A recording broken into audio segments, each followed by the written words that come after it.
To make sure it works before I send it to Father to do what he needs to do.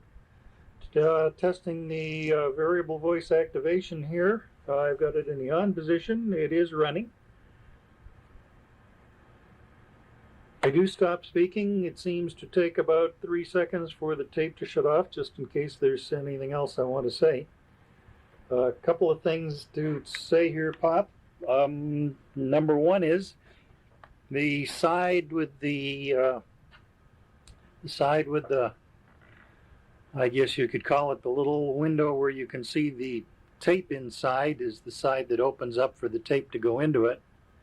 The tape actually fits into that side. You don't slide it into the recorder, you slide it into the part that you've opened up, so to speak.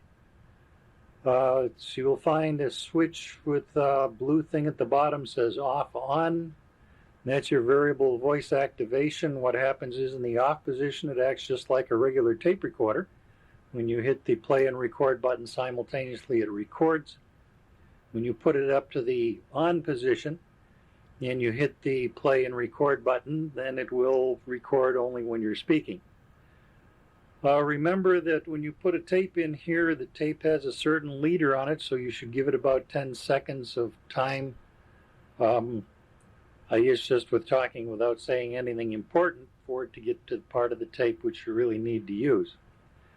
It takes 4 AA size batteries.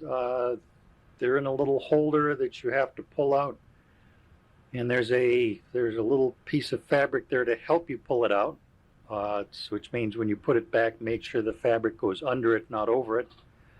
When you do put it back in, maybe when you take it out, take a look, because there's a couple of contacts on the holder that have to go in the right direction in order to make the battery holder contacts to operate the tape recorder. Another item, before I forget it, is when you put the tape into the door that folds out, it should reel from left to right as you're looking in the... This is tape 1, side 1. My name is Frank Heselton, Jr., and I will be asking the questions on this transcription. I live at 4309 Bradley Lane, Chevy Chase, Maryland.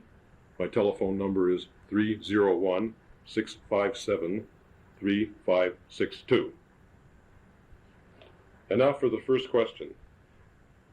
Could you tell me your full name, date, place of birth, and the full name of your wife, and names of your children and their occupations? My full name is Frank Richmond Heselton. I was born April 10th, 1912 in Greenwood, Massachusetts. And I should explain that Greenwood is an area of the city of Wakefield, Massachusetts, which has continued to maintain its name and is distinctive in that direction. My wife's name, her maiden name, was Ruth Weymouth Hyde. My children are, respectively, chronologically, Frank Richmond Heselton, Jr., born in 1941, Frederick Roy Heselton, born in 1943, and Mildred Ruth Heselton Verville, Verville, born in 1946. Could you indicate what the occupations were of your wife and children? My wife was a housewife, and a very, very good one. She raised the children to a much greater extent than I did. When there were just the two of us left and the children were on their own, at times she served as an assistant to the stock clerk at a Woolworth store.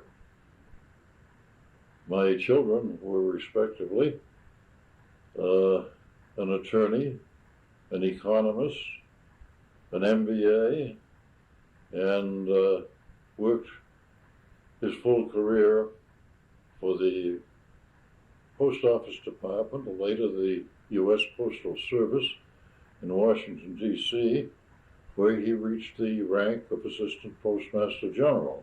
Okay, and the child you're referring to here was Frank Heselton Jr. Frank Heselton Jr., yes.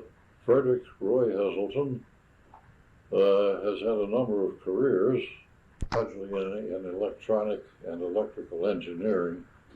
He became an expert on two-way communications, both through microwave systems and through two-way radios, and on the latter, or on both of them really, he has worked on the oil industry centered around the Gulf of Mexico on the floating oil equipment, the rigs, and he has installed and revised two-way radios for police departments and school systems and so forth.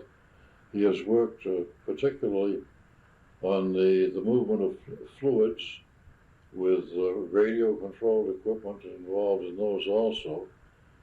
And more recently, for the last perhaps 12 or 14 years, he has been employed by a general consulting firm which deals nationwide, is home-based in Chicago, where Fred is employed. And he has become, for example, the real expert on the water supply for the city of Chicago on a consulting basis. My daughter, Mildred,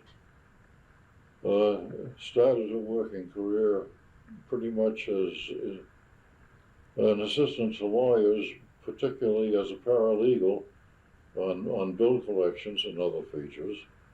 She went from that, having been a reserve police officer in the city of Phoenix, she went from that to the radio communications on both first as a dispatcher and then later as a 911 receiver operator in the radio communications of Phoenix.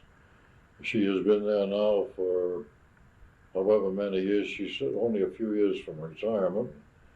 And from the citations he has received, is recognized as one of the senior and certainly most effective employees the city has in that field. Okay, now I have a number of questions regarding your family background. First, what do you remember about your grandparents? I remember a considerable amount about my grandparents. I will take first on my father's side. My grandfather on that side was Herbert Richmond Heselton. He was a foreman in the old American rubber mill in Cambridge, Massachusetts, and lived his life at that work. He was an alcoholic, although that did not interfere with his family life, nor with his work life, but it affected his health to the extent that he died at the age, if I remember correctly, of 67 of cirrhosis of the liver. His wife, who was Charlotte Hayes, was descended from a family that settled in Cambridge, Massachusetts, probably in the 1600s. But prior to the Revolutionary War, they maintained the political status as Tories, and the Hayes family was forcibly deported by the Liberty Boys before the Civil War, put on ships, many of them with little more than the clothing they were wearing at the time, and transported to Nova Scotia, where they were dumped off the ships and left to really colonize Nova Scotia. She returned as a young girl to Massachusetts to seek employment, and presumably somehow or other, by means I do not know, became acquainted with my grandfather.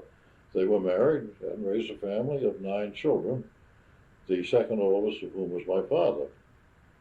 On my mother's side, I never knew my grandfather. He was born in 1837. I know went on a whaling vessel, and I have his diary from that. In 1960, the vessel returned with a load of whale oil, and he left the ship in 1961, just in time to enlist in the Union Army. And his period in that, I cannot tell you, although I have the payroll records on it.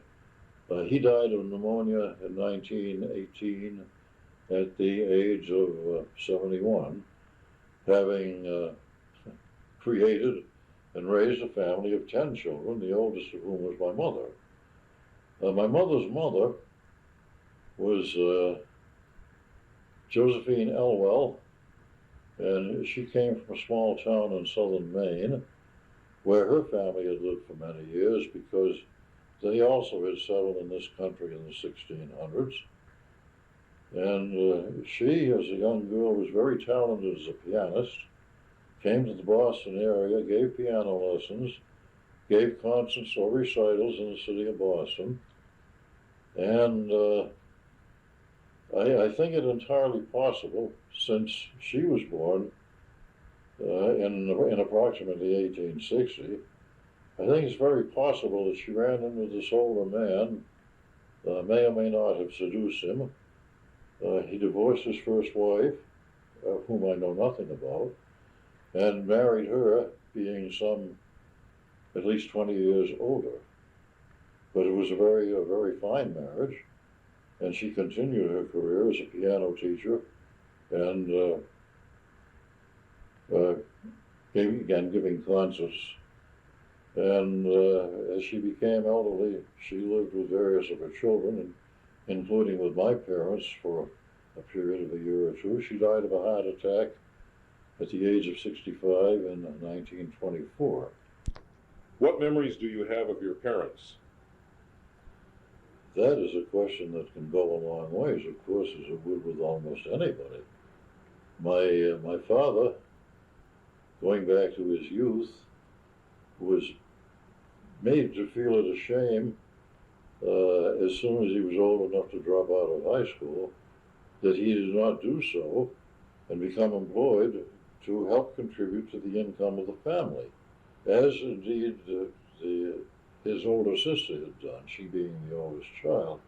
His mother also contributed to this feeling, and I think for the rest of his life he held it against him because he did drop out of high school and got a job and helped support the family for some years. He was a different man physically from most. He was very short, about 5'4", very strongly physically developed because of the nature of the work he did. He weighed about 184 pounds, and in his early 40s, he was a physical marvel to me, a very strong man. He was a quiet man. He did not really contribute a lot to raising me. I remember one time he and another gentleman took me and the other gentleman's son fishing, which we enjoyed. But it's the only time he did anything like that. He used to play catch with me with a baseball from time to time. He was rather a strict parent, but we were a poor family, and I had my chores to do from an early age, and I did them because, frankly, my father would look kind of mean if I didn't, and make it plain that I better do them or else. I never worked to the or else. He never was physically rough with either me or my sister, and I think that's much to his credit. And he never really wanted to be, but he did want me to do my chores. Aside from his regular employment, which was as a silk cutter, which was a profession in the neckwear industry, and one of importance because, of course, a silk cutter either cuts the neckties so that they can be made up properly, or he messes up a bunch of very expensive material. My father was very good at that, and in the small factory in which he was employed, he eventually became the sort of a floor boss over other cutters and over the women who sewed the ties. Aside from that, because, as I said, we were a poor family and needed money, he was a call fireman. And the call fireman in our small town was what most of them were. They had a nucleus of maybe 4 or 5 professionals and a chief who were on duty at all times. But any time the fire alarm rang, these call firemen would come from all directions, mount the fire equipment, go out and fight fire, and of course were paid for it according to the time they put in. This was a lifelong activity for him, and in later life, when they formed an auxiliary firefighting force of younger men who did it as a hobby and as a service to the town, my father was their very much respected advisor of these young men and their activities. I don't think I really appreciated my father until I was in my 30s for age.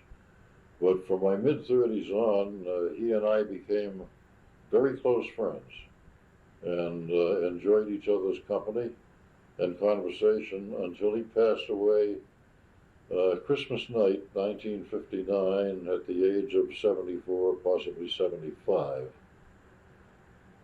My mother, Ellen Franklin Stone Heselton, I didn't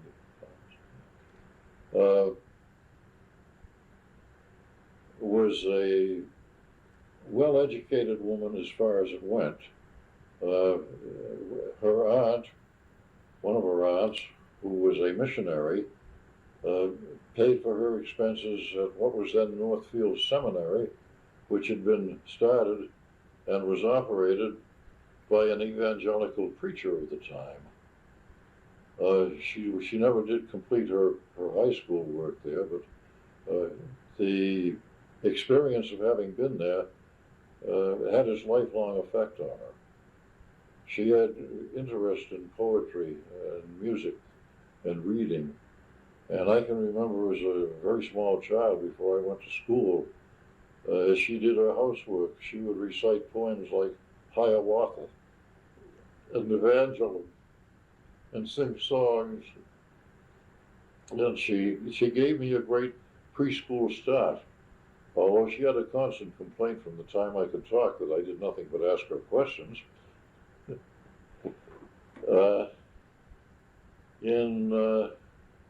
Well, not so much later life, she had an embolism when I was in college in 1932, when she was really only maybe 50 years old, more or less, and her health was never quite the same after that, and she became a little odd mentally. She never was very kind to my sister. The reason being, as far as I know, and this was my father's opinion, was my sister was 2 years older than I, and the firstborn child was supposed to be a boy. So she was disappointed in my sister for that reason, and also for that reason, I think she wasn't treated very well. On the other hand, I was the fair-haired boy, and while I think I fairly successfully resisted being spoiled, she would do anything for me. It probably is due to her influence and her opinions that I went to college, that I went to the Massachusetts Institute of Technology, and that I inherited the interest in reading and perhaps in education that I did have. Although I have a feeling that my father also contributed greatly to my incentive to become educated, because he was always disappointed that he himself had not been able to finish high school. My mother died after I had finished college, was employed, and was working 400 or 500 miles away, and she died on the night of my birthday in 1940 at age 57. Did your father or mother talk about the union? Well, no, because they knew nothing about the National Federation of Federal Employees, which is the union which of course has been a great influence in my life for many years. But actually, they were born Republicans. They were raised in a Republican town. They lived as Republicans. And while my father had a day job and was in a profession which might well have been organized, I would say if they had any feelings about unions, it probably was anti-union.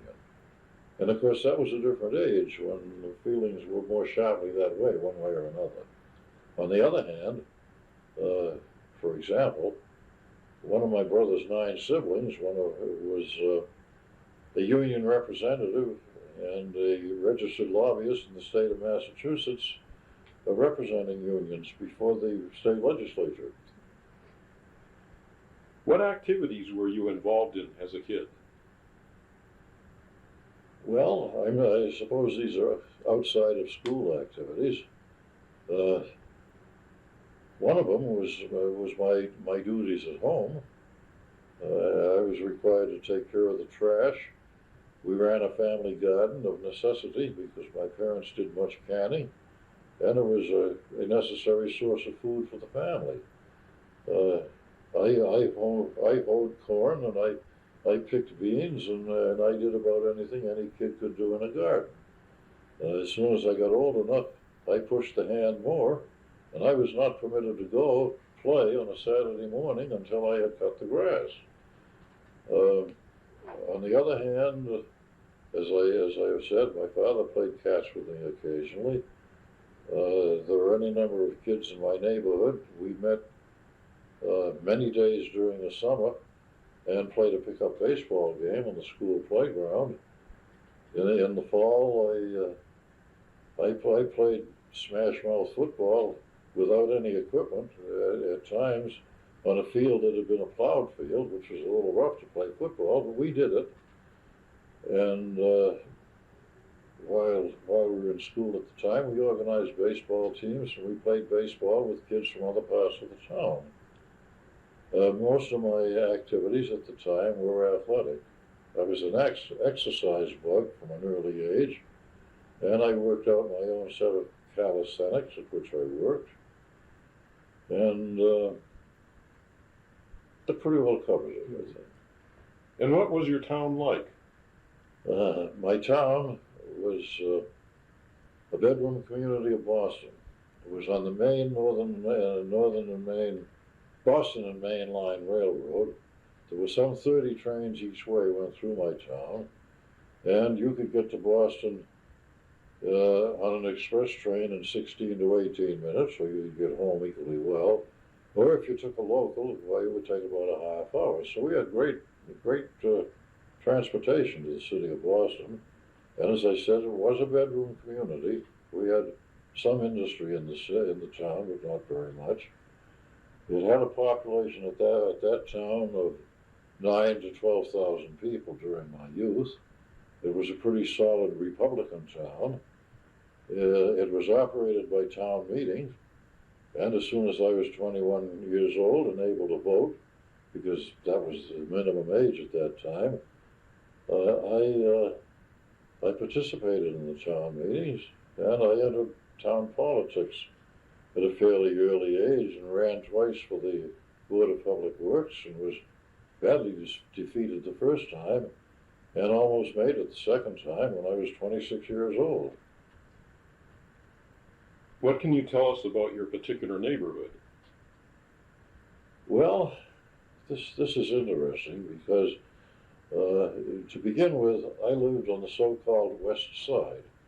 And this was the area of my hometown, which incidentally was Reading, Massachusetts. Because the West Side, that indicated it was west of the railroad tracks. And this was supposed to be the upper crust section of the town. We, however, were most definitely one of the poor families in it. And this wasn't unusual in those days, but interesting because, as a sidelight of the nature of New England, because both my families came over here before 1650, and presumably might have been of the aristocracy. And as far as respect for old-time citizenship and that sort of thing was concerned, we were. But nevertheless, we were poor. And I mean, we were really scrambling for food, clothing, shelter, and everything like that until my father progressed in his profession.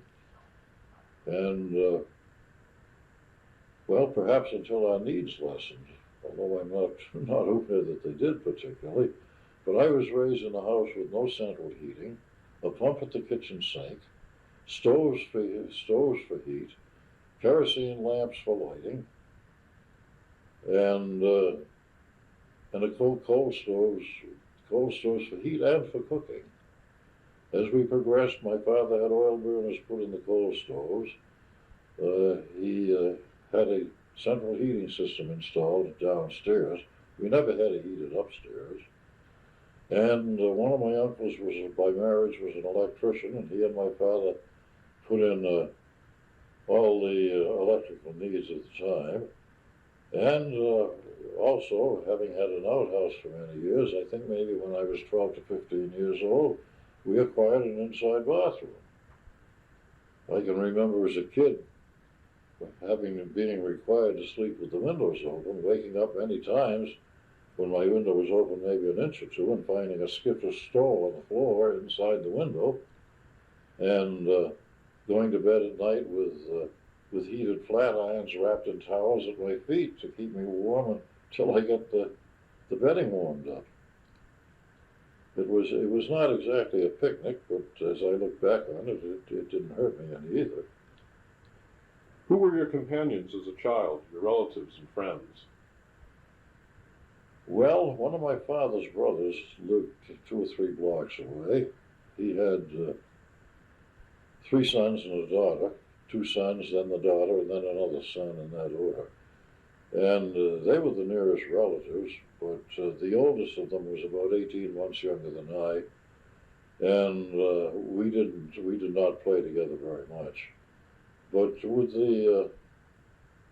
the sons or children of families in the neighborhood ranging up to 5 or 6 blocks away, those were my play companions, and my companions for other reasons.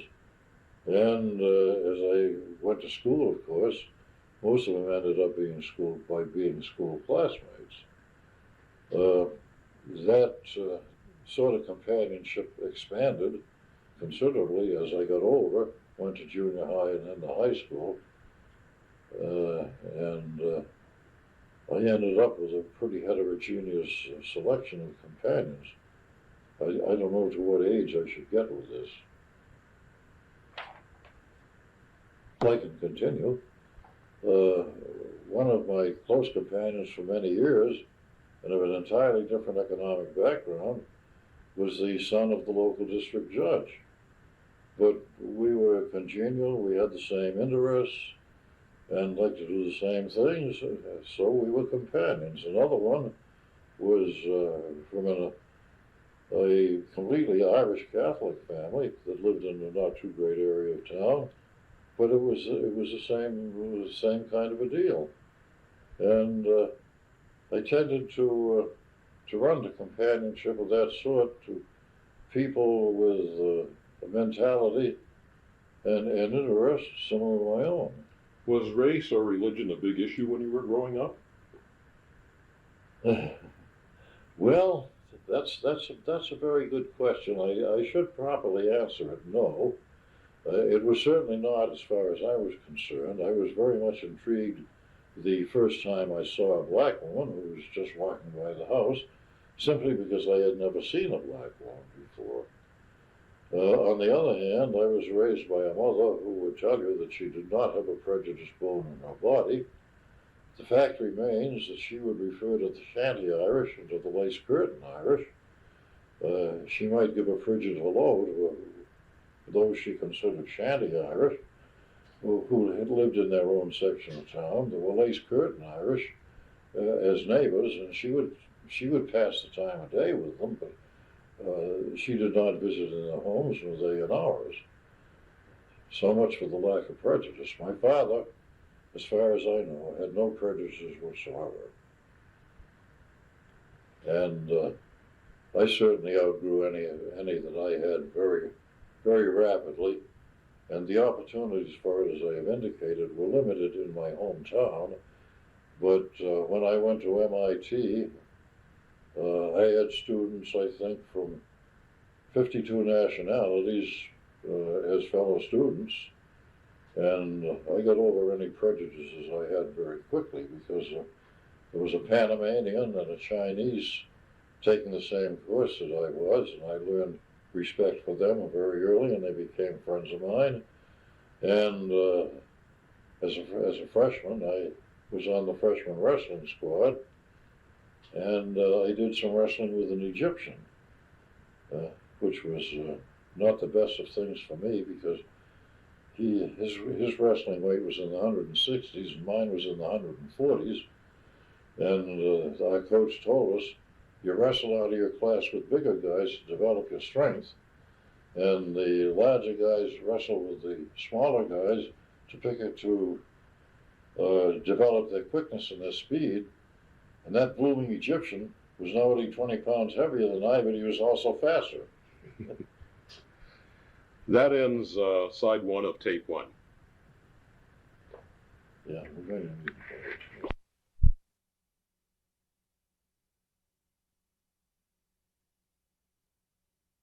This is tape one, side two. What did you daydream about being when you grew up? From the time I was 9 or 10 years old, and I think with my mother's subtle help, I knew that I wanted to become an engineer. And this was supplemented because I had a real interest in that. When I was young, my father dug down in his not too deep pocket and bought me a small set of drafting instruments and triangles and T-square and a small drawing board and so forth. So I could give full play to my interest in that, and I used those materials to a great extent. In fact, to the extent that when I entered high school and took a course in mechanical drawing, and this was when I was still 12 years old, my mechanical drawing instructor never really believed that I had not had instruction in drafting and lettering and so forth before then. But I hadn't. I had either practiced enough by myself or I had a natural ability in that direction. And my aim from that time on was to enter the Massachusetts Institute of Technology, and at the time I felt I wanted to be an architect. And that was my object all through, and I suppose that would be the extent of my daydreaming on the subject. Now I have a few questions about your education. What schools did you attend? Well, in Reading, I attended what was then the Prospect Street School, which was an elementary school, and under their system, I entered for the first grade at the age of 5. I was a good student. I was successful in whatever ability and tests that they gave in those days, and IQ tests, to the point that it was recommended that when I was in the 5th grade, that I take the 5th and 6th grades in the same year, which I did, and 2 other students in my class did. And we moved from 5th into 6th grades probably in midterm, and it made no difference to us. It was just as though we'd always been in the 6th grade practically. So I was a year ahead of my starting class, and I continued with the good grades and so forth. I went from there to junior high school, and the one thing that I note particularly there is that my science teacher later became the school tester and counselor. She took some special work in that field, and that was her function. She replaced the one who had recommended that I take 5th and 6th grades the same year, and I kind of felt that wasn't really a good thing for the school system, but she was an excellent science teacher. And as I recall, when I was an 8th grader and took a final examination, she waved that in front of the other children and said that that was the highest grade she had ever been given out on an 8th grade science exam. She criticized me later when I was in high school because I didn't always attain the grades that she thought I was capable of. Please, again, how would that relate to my high school career? Yeah, it's what schools did you attend? Oh, But okay. I'll follow this with what majors did you have in high school? So Yeah, well, I attended Reading High School not just for 4 years, because having in effect skipped the fifth grade, I was younger than they recommended to enter MIT. They were recommended 17, and I would have been 16 in a few months. So I took a postgraduate year, and I planned this from the time I entered high school, and had arranged the years in which I took the subjects accordingly. And what majors did you have in high school? High school offered, if I remember correctly, 4 courses. It was a business course, agricultural course, a college course, and a scientific course. And of course, I took the scientific course. It was the only one, for example, that required physics, and it required fourth-year math, which at that time consisted of 1 semester of solid geometry and 1 semester of trigonometry. And what majors did you have when you went on to college? Well, MIT at that time, and still, as far as I know, gives definite courses in something. I mean, you sign up for the mechanical engineering course. Now, you may have several options in it, but you sign up for mechanical engineering or civil engineering and so on. And I had changed my mind as far as being an architect was concerned, but my course was architectural engineering, and I took that chiefly because the major subjects in it were studies in structural analysis and structural design and so forth. In other words, I learned to design in reinforced concrete and in structural steel and in wood, and to make up for some of the mistakes architects did, because architectural engineers students kind of laugh up their sleeves at architects, because they would build these ornate buildings with massive halls with a ceiling depth of maybe 6 inches, and we would wonder how the deuce they were ever going to support it. What activities did you become involved in, first in high school and then in college? In high school, I think I had the second longest legitimate list of activities. I was manager of the football team. I played football myself in my senior year. The playing manager was pretty rare in that field. If there was a dramatic production, a play, I was in it. If there was an operetta, I was in it, and I was one of the few bases available. I had a very, very rewarding career as a debater. We had an excellent debating coach, and I served on a team of which, after the first debate, I was the anchor man, and a team which also never lost a debate.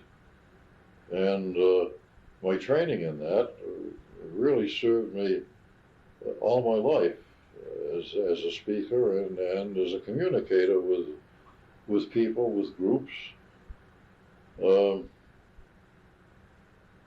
I'm trying to remember other activities. Oh, I worked on the school publications, on the one that came out periodically during the school year, on our yearbook, and I had no great interest in basketball, but I became the scorekeeper for the basketball team my last 2 years, thus getting free transportation and admission to all the basketball games. And this I suspect is still only a partial list. If there was something going on, somehow or other, I was involved in it. And this was partly because the academic work came to me very easily. I always did my homework first, but it never took me very long to do it. And I was never really striving for marks, as long as I got grades in the necessary subjects for which I had to be examined for entry into MIT, and also for those for which I could be certified, and entrance exams were not required, because MIT a very broad range of requirements for entry into the institute at that time. And what activities did you become involved in when you went to MIT? I did not become involved in very many activities at all. As a freshman, I was on the wrestling squad because that got me out of the required physical training course. And I was no great wrestler. And it was my unfortunate fate to be on the squad as a 142-pound wrestler. And there was a fellow freshman, also a 142-pound wrestler, who had been a wrestler in high school and was practically unbeatable as a college wrestler. He went on and wrestled on the varsity team all his 4 years, and they had other good 142-pound wrestlers, so if we were missing a wrestler in the 168-pound class, they could move him up and he could perform very creditably. And that was the reason that I wrestled only as a freshman. I was never going to beat that guy. Besides that, I was not an on-campus student. Many students like myself who lived in the area and who wished the education commuted to MIT. So every morning I took the train in, every evening I took the train home, and it didn't take me very long. Walked in between times to the college from the railroad station, to my home from the railroad station there, and in effect I had practically no college life whatsoever. I attended events from time to time. We had an outstanding gym team while I was there, and I would go to see the star performers work out on that, and that sort of thing. But college life was nil. What were the political issues when you were in grade school, high school, and college that you remember? Well, World War I was still going on when I entered grade school, and the teachers were far from backward about patriotic training and so on. We sang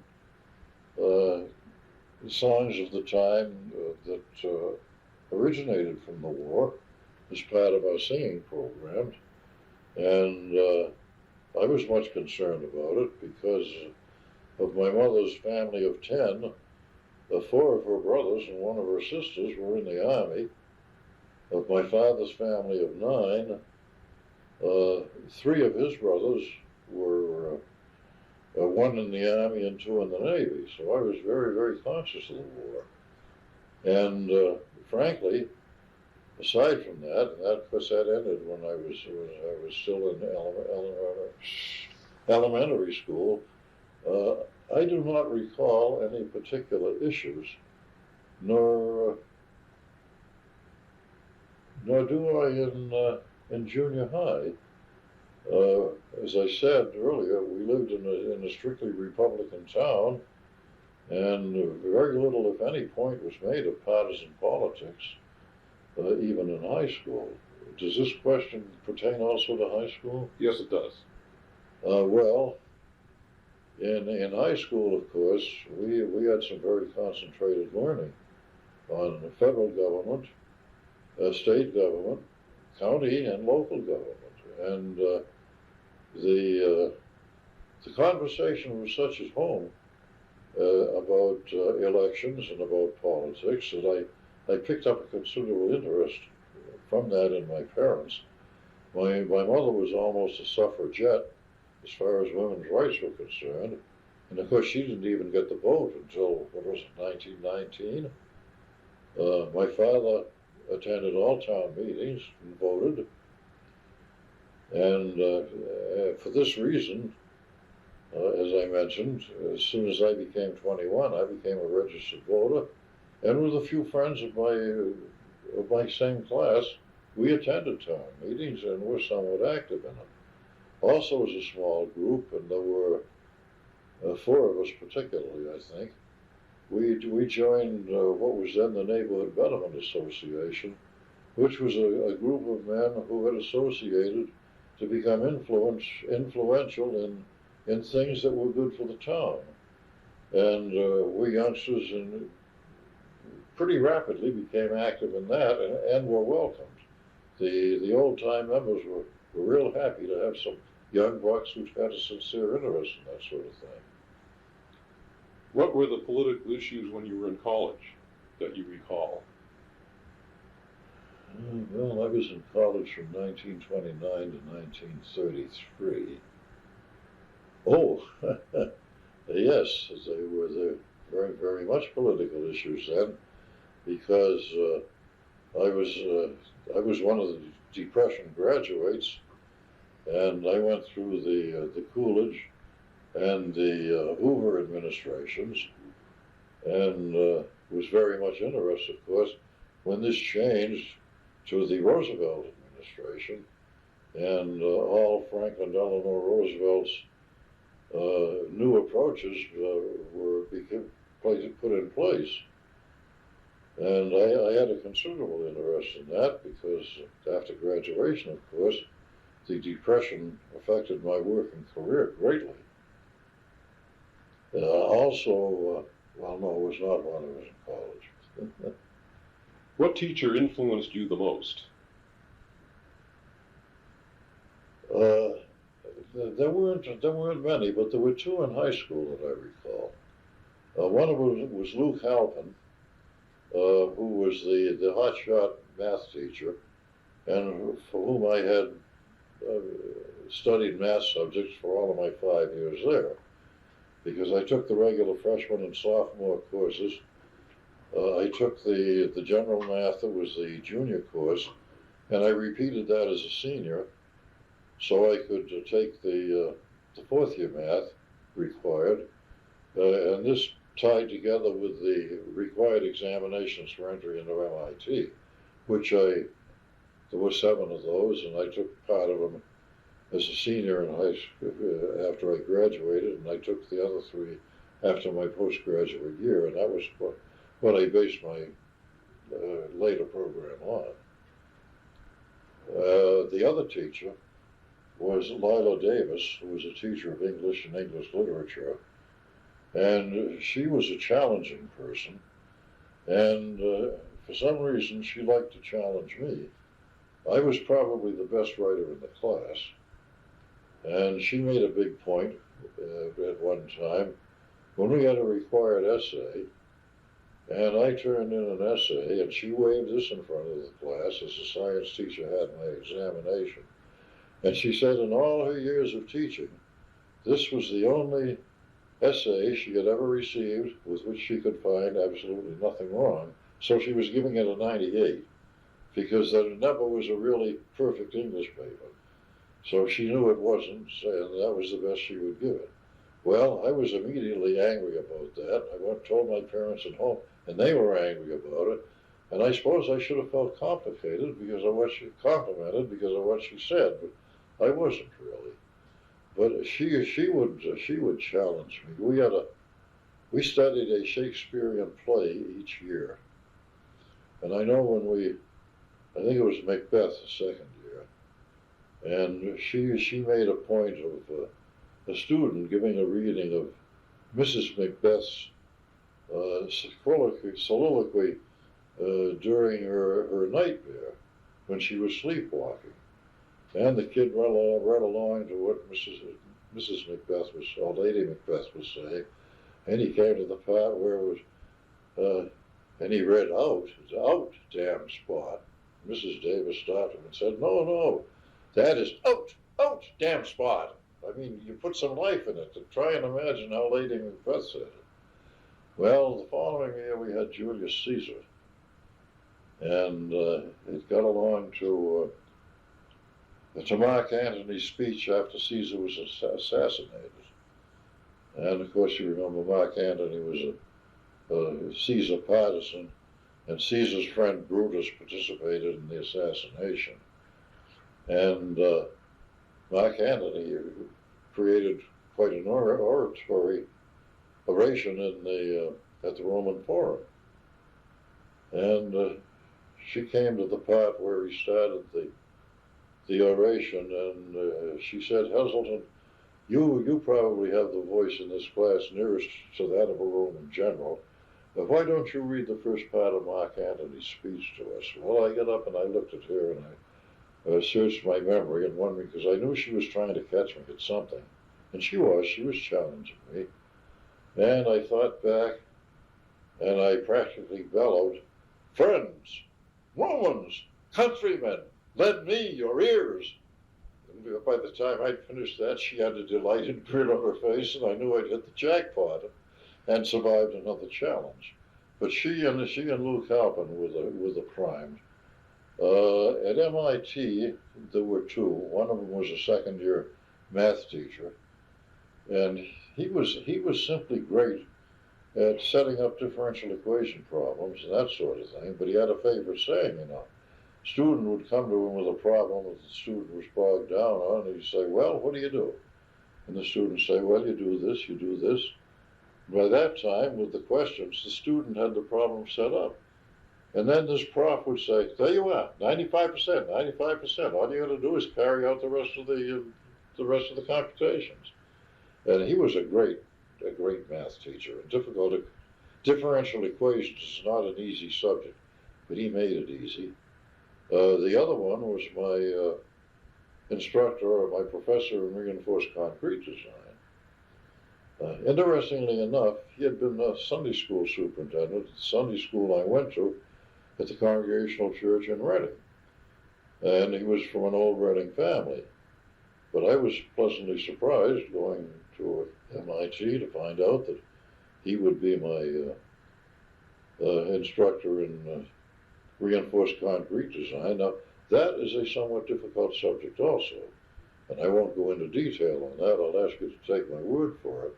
But he brought it to life, and for many years, while I never actually was a checker or a designer in reinforced concrete, he gave me a background of information that was invaluable in my later activities on construction and engineering in general.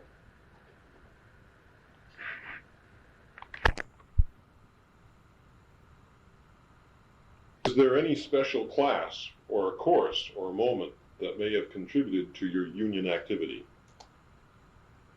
I would have to give that just a plain no, and for this reason. I was at one of the nation's and the world's best institutions for learning engineering and science. I was aiming to become an architectural engineer, a professional position, and I never anticipated that I would be in a position where I would feel the need or even where there would be a union for me to join. So this was never an interest with me. It was never, as far as I can recall, a subject of discussion among MIT students. It's not a career we looked forward to. And interestingly enough, in class notes in recent years, I have described myself as probably the only member of my class who was ever a national vice president of a union, because who else would be in a position to do so? I've got some questions now involving your community and political backgrounds. Were you politically involved as a young man? Yes. As I've indicated, I and some of my friends were sufficiently interested to register to vote, to attend town meetings, to join a men's organization, the purpose of which was civic betterment. And I attempted twice to run for public office in my town. And when I finally left the community in 1938 at the age of 26 for employment elsewhere, at that time I was actively working in the organization for the election of a candidate for Lieutenant Governor of Massachusetts. Yes, I definitely had a political interest. And how did your political views change over the years? Well, they changed gradually, I think, from the original, my original partisanship through family, through community, and through general area. My original partisanship as a dyed-in-the-wool Republican, because that's simply what I was brought up in and what I believed, to much more recently as it has changed really to, at the last general election, voting a strictly Democratic ticket, because I no longer can stand the attitude and the manner of operation of the Republican Party and the hidebound beliefs, to me, of the Republican Party. This has been a very gradual transition. When Franklin Roosevelt first ran for office, I did not vote for him. By the time he ran the fourth time, I did vote for him.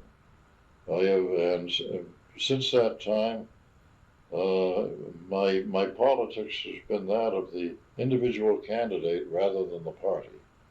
I've never been strong with the party. When I moved to Arizona, I automatically registered, well, not automatically, but I registered as a Republican because I knew, having talked to local friends about it, that I was living in a legislative district which always elected Republicans to office, and I wanted to be of the party that had those legislators belonged to, so I could have some influence with my legislators. And I had to be a Republican to do that. And as a matter of fact, for many years, I communicated with my Arizona legislators. I had some influence with them, and it was a good relationship and brought some good results, I think. But now I would not even do that because the ones I knew had gone through the legislature and are no longer involved, and I'm not that well acquainted with those who are. I would say I have completed the transition into strictly a Democrat partisan. This is the end of tape 1, side 2.